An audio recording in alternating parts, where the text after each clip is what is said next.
Greetings everyone, Marquis TV. I haven't done a video for a little while, but I wanted to do something special. So we're going to be tasting some Austrian wines. We brought in some killer wines from my tasting last year, but I wanted to make the video a little extra special. So we've got two really cool guests. I'm the only guy. Well, I'm growing my beard. There's something else in common between us. Exactly. Yeah. Baldness and beards.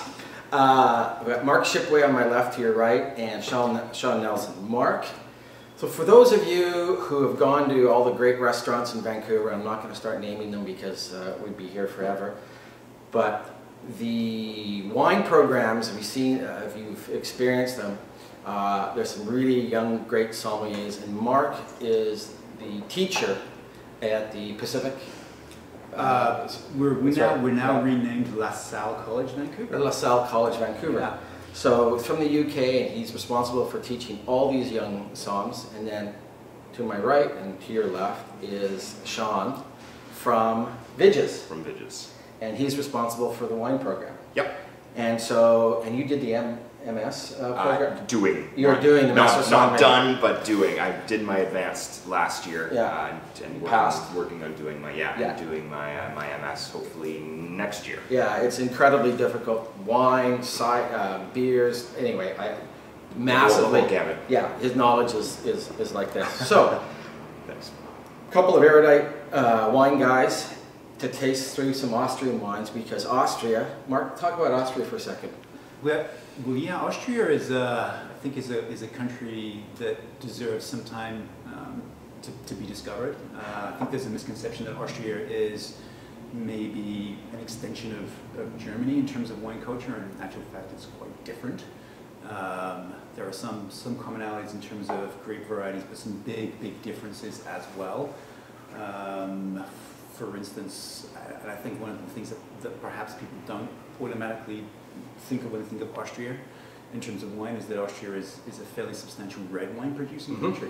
Yeah. And we're actually going to taste a red wine today. It's pretty cool. Yeah.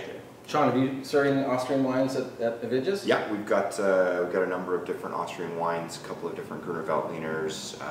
We've had some Blaufränkisch in the past, some Zweigelt in the past, and yeah, they're just such great food wines. I mean, a lot of the country is centered around food, and especially when you're talking about Gruner and Riesling, which are pronounced in acidity, which is just essential for food and wine pairing. They work really well with a lot of different dishes. Austrians love their food. I mean, I've been there many times, and I'm telling you, sitting down, and they have some great chefs, and it's a great dining scene. And they take the service incredibly seriously, very seriously. And I really love going to Austria. So let's get into it. Red wines. I like to not have the wines pre-opened, so people won't think there's any funny stuff. No funny stuff.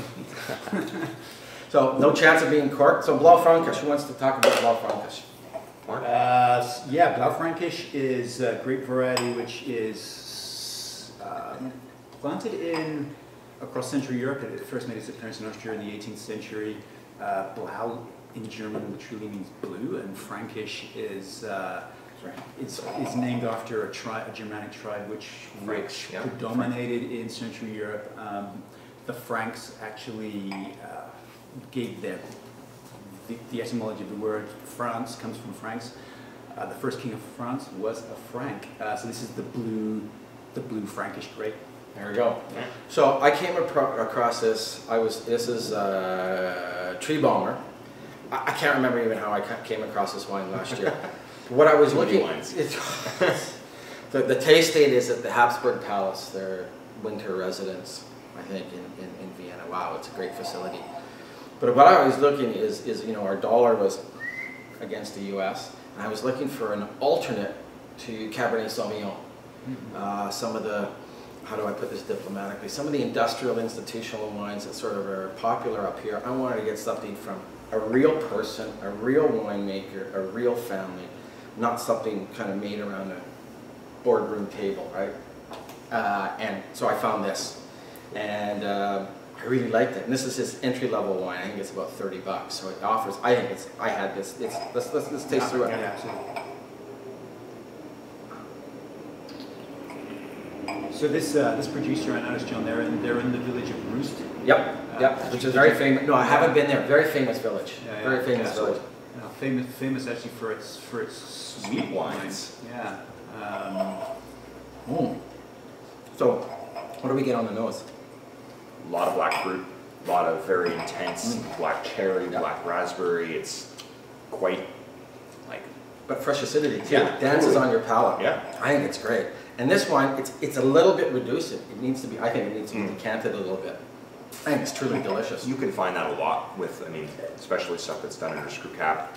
It just gets too tight, it's wound up, it needs a little bit of time, a little bit of air. Correct. I think this really represents what like Black Frankish should be in terms of the fact that this wine's got quite a lot of grip and kind of structure. Exactly. And what vintage are we? 2015. Okay. I found tasting Austrian reds historically for the last 20 years, they've toned down. They used to be really amplifications of red wines. Like lots of modern style, right? modern, yeah.